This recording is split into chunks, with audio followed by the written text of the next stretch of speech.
Throughout the course of the conference, we referred to Nooherooka and the battle that took place there frequent times, though we've had few opportunities to go into great detail as to what actually happened there. My goal here is to actually present a step-by-step process of how the battle and siege at Fort Nooherooka took place. To do this, I've spent an extensive amount of time recreating maps of Fort Nooherooka based on the Archaeology and the 1713 map, which is our ultimate source for how the battle actually took place. To me, other primary sources from the period have great detail on how the battle took place during the March of 1713. Before going into the actual battle, I probably want to address how many actually people we're dealing with here at the fort. On the Tuscarora side, we are dealing with about 850 to 1,000 people now. Not all of those people are actually warriors. Only about roughly 300 to 400 of them are actually warriors fighting in the various loopholes and bastions of the fort. I get this from primarily there is a letter from Thomas Pollock to the governor of South Carolina on March 6th, in which he mentions that Moore has already started engaging with the Tuscaroras at Fort Nooherooka, which is also a verification that the siege started somewhere around March 1st. We don't actually have the absolute date of that, but we just know it's around March 1st when this siege began. For the Moore's forces, the strong majority of that force was made up of Native Americans, mostly from the Cherokee and Yamasee and various other groups of Native Americans, which are on the 1713 map as several nations. And that in addition, that we do know that there's 108 white militia and soldiers there from North and South Carolina, though we don't know how many from each state. This is the actual breakdown of the forces on Moore's side from the 1713 map. Most of it's, I've noticed one pattern with it is that most of it is rounded off to the nearest number ending in 0. So in general, there's about 900 men on Moore's side. Virtually all of them warriors. And the numbers on the map seem to coincide with other primary sources I've seen from the colonial records and from Thomas Pollock's letters. If you want to look in your commemorative book, you can find these numbers in the map transcriptions for the 1713 map. For the beginning of our battle, this is what the site would have looked like just before Moore's men would have arrived. There's no trenches.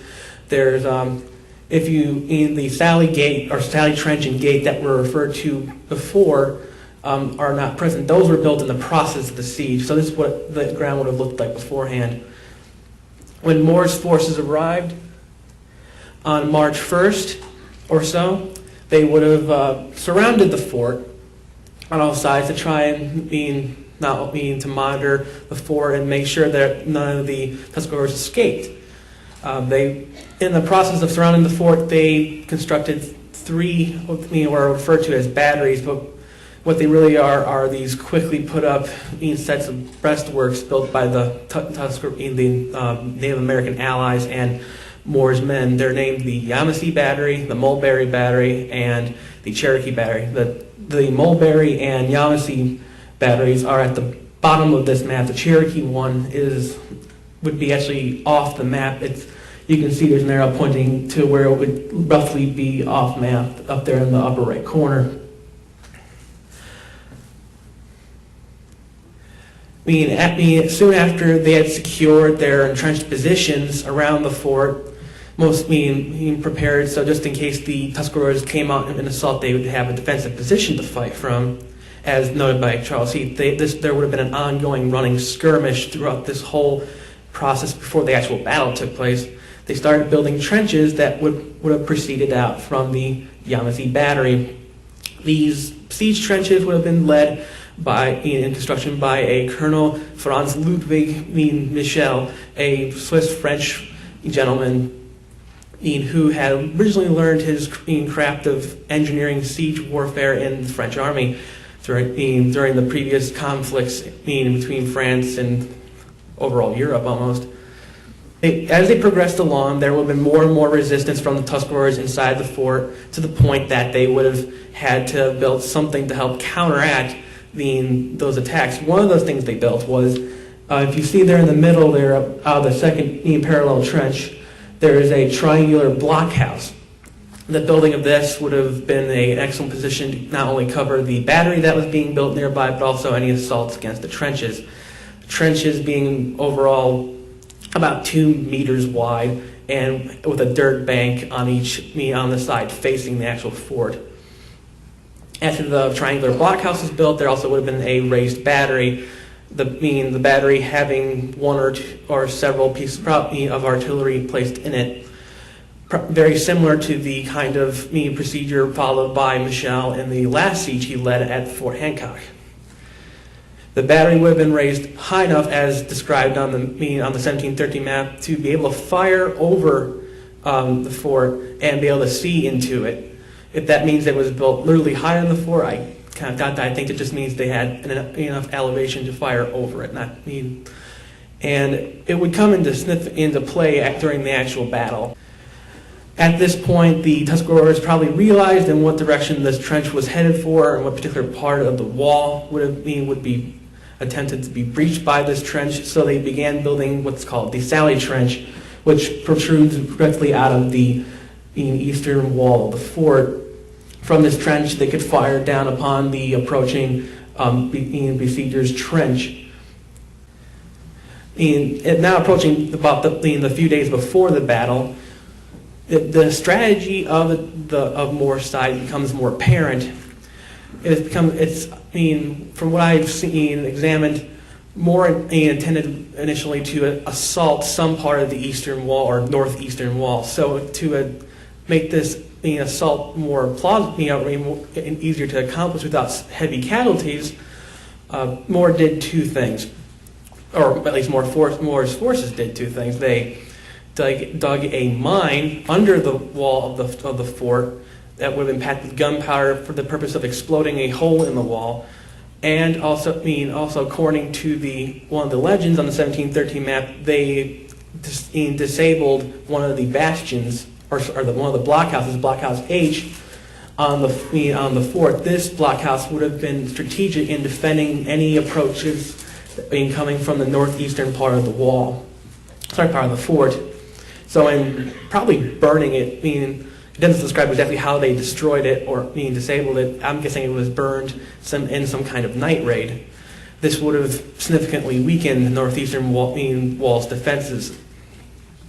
Now we get to the more early morning of March 20th, the first day of the battle. The main assault was being formed from the branch of Contentine Creek now called Fort Run.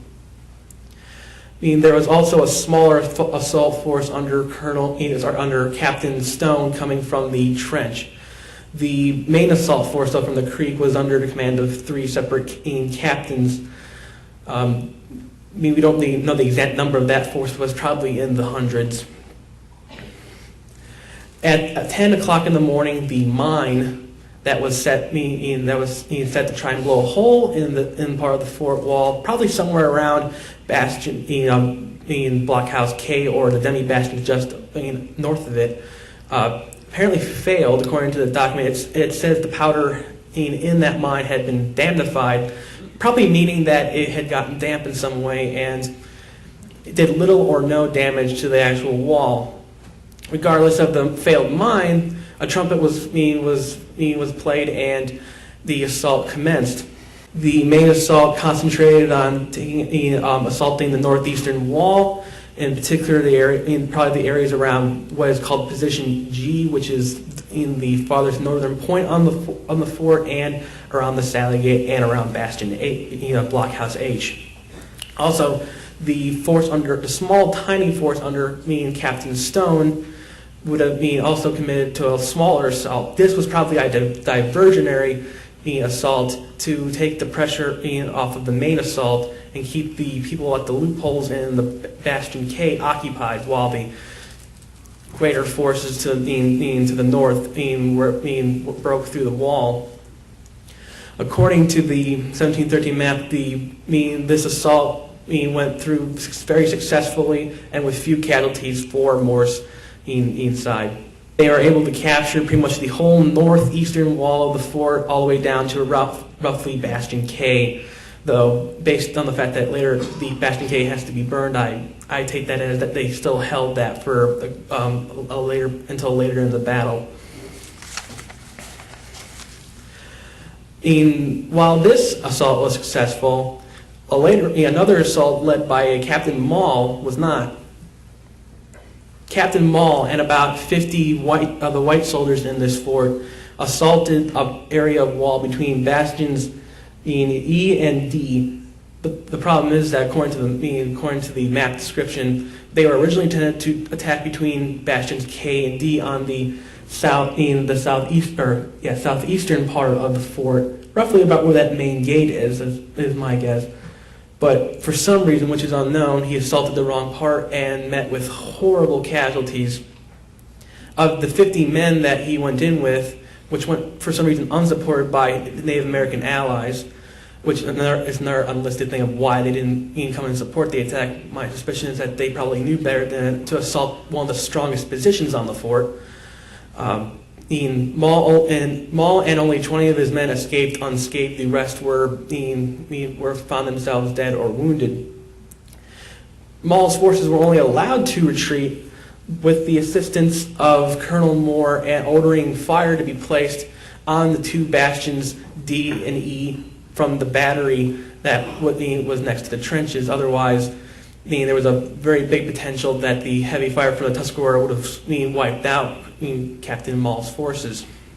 Towards the later part of March 20th, still the first day of battle, a little bit after the failed Mall assault, Moore noticed that up at the position G of the fort, or the most northern point of the fort, there was a small shelter that could not shelter too many men from the fire that was coming from the western corner of the fort, Bastion K. It's very heavy and deliberate fire, and to help counter this, Moore ordered Captain Hastings to take a group of men and build a new fortification on the outside of the fort that would be able to allow heavy fire to be placed on Bastion F. Eventually this was done, and by the next morning, Bastion F was not only was their fire quelled, but this bastion was also set on fire with Blockhouse K. And with the burning of these two bastions led to about a day and a half of fighting across the various subterranean house bunkers described before in the fort. So the fiercest fighting took place in these bunkers, most likely, as each one of them had to be cleared out individually, most likely by either Moore's forces firing volleys into them, throwing granados, or setting them on fire. Some of them resisted fiercely, as described on the map. And some people refused to leave their bunkers, or sometimes even some of the burned bastions, and found themselves being burned alive within some parts of the fort and some of these bunkers. By the morning of March 21st, most of the fort had been taken, except for one place, the watering trench that led to the branch of the Catania Creek. Over the night of the 21st and into the 22nd, a few Tuscaroras that remained had not either been killed or had not tried to run from the fort, barricaded themselves in this little walled-off trench that provided the fort its only source of water. But on the late morning of the 22nd, with a large overwhelming force, this also became the last stand for Fort Nooherooka. Sometime between March 21st and 22nd, Colonel Moore also ordered what he called a scout of the areas outside the fort, especially probably in the wood area where the Cherokee battery would be, to help round out anyone who had run from the fort. And as a result of this, 166 Tuscaroraans were either quote-unquote killed or taken out. What does taken out actually mean is kind of a vague term.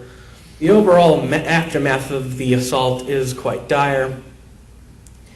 While the two main accounts we have for the actual casualties at this fort come from the map and a March 27th report from Colonel Moore himself, taking those two together, I get these general ranges for casualties.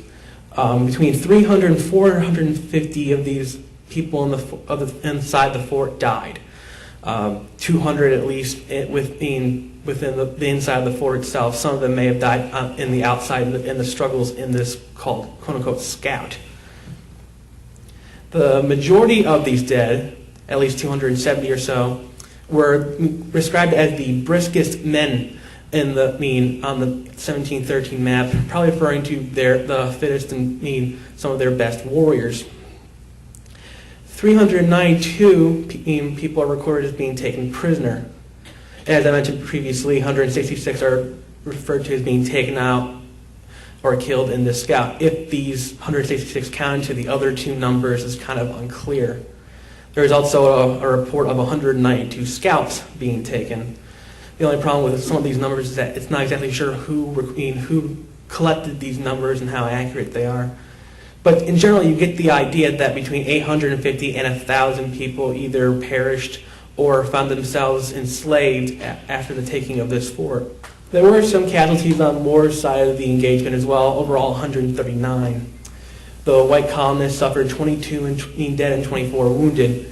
The majority, the 2/3 of that number actually came from just Maull's assault. And the white casualties in this engagement would have been much lighter, and if it weren't for that one fiasco.